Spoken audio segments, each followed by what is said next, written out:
اب میں آپ کو ایک غزل سنانا چاہتی ہوں. شہزاد کا نام آپ نے سنا ہوگا. لیلا کا ایک کردار ہے جو بادشاہ کو روز کہانی سناتی ہے. تھوڑی سی کہانی آخر میں چھوڑ دیتی ہے. اس طرح اس کی جان لگ جاتی ہے اور بادشاہ اس کے قتل کو روک دیتا ہے کہ یہ کہانی اگلی رات کو پوری سنائیے. لیکن وہ ہمیشہ تھوڑی سی کہانی چھوڑ دیتی ہے. شہر بغداد کی شہزاد مجھ کو لندن کے گلیوں میں ایک چائے خانے کے باہر ملی. اس کا حلیہ ہی بدلا ہوا تھا. میں نے مذہب کی یکسانیت کا سہارا لیا, روایت کو تھاما, محبت سے پوچھا تمہیں اپنا فن یاد ہے؟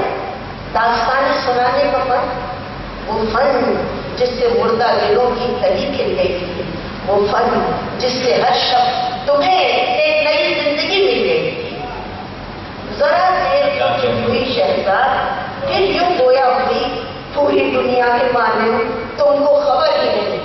شہر بغداد میں اب سماعت معطل ہوئی, لوگ کیا لفظ تک مر گئے. شہر بغداد میں اب سماعت معطل ہوئی, لوگ کیا لفظ تک مر گئے. اور میرا فن سماعت کا, لفظوں کا محتاج ہے. میں نے اجداد کی پیروی کی, راہ ہجرت پہ چلتی ہوئی میں یہاں آ گئی. شہر لندن بڑا مہربان شہر ہے. یہاں روز و شب تازہ وارد خلیفہ موسموں کے تغیر کے ہمراہ پرندوں کے مانند آتے ہیں, مجھ کو بلاتے ہیں, میرے ہر ہوئے تن سے نئی داستانوں کو سنتے ہیں اور لوٹ جاتے ہیں. شہر بغداد کی شہزاد مجھ کو لندن کی گلیوں میں ایک چائے خانے کی بات ملی.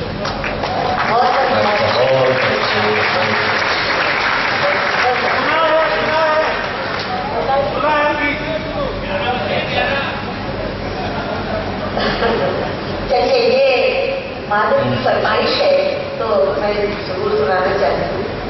یہ ایک کہانی بہت پرانی ہے. بارش لانے والا دیوتا اندر ایک بستی سے خفا ہے. اس بستی کے رہنے والے ایک ایک کر کے مرتے جاتے ہیں. پیاسے چٹتے میدانوں میں ان کے پنجر سوکھتے جاتے ہیں.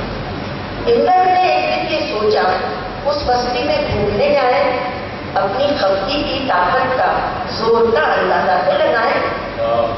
اندر اس بستی میں آیا, ایک کہ اس بستی کی حالت اپنی قوت پر اترایا. جاتے جاتے اس نے دیکھا ایک جوہر گدلا گدلا تھا جس کے پاس ایک پوری چڑیا بیٹھی ہوئی تھی.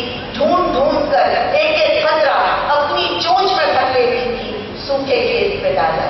ہانپ رہی تھی, کانپ رہی تھی, لیکن کام کیے جاتے. اندر نے چڑیا کو دیکھا, خوب ہنسا اور ہنس کے بولا, مورخ تیری اس محنت سے سوکھا کھیت ہرا نہیں ہوگا.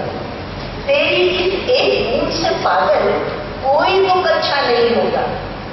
چڑیا بھی اندر دیوتا پر ہنسی اور ہنس کے بولی, تو طاقت کے زور میں اپنے سارے فرائض بھول گیا ہے اور میں غیرت کی دھوپ میں اب تک اپنا فرض نہیں بھولی ہوں. میں پیاری رنگت والی بے بس چڑیا اپنا کام کیے جاتی ہوں, اپنا کام کیے جاؤں گی تاکہ تجھ کو غیرت آئے.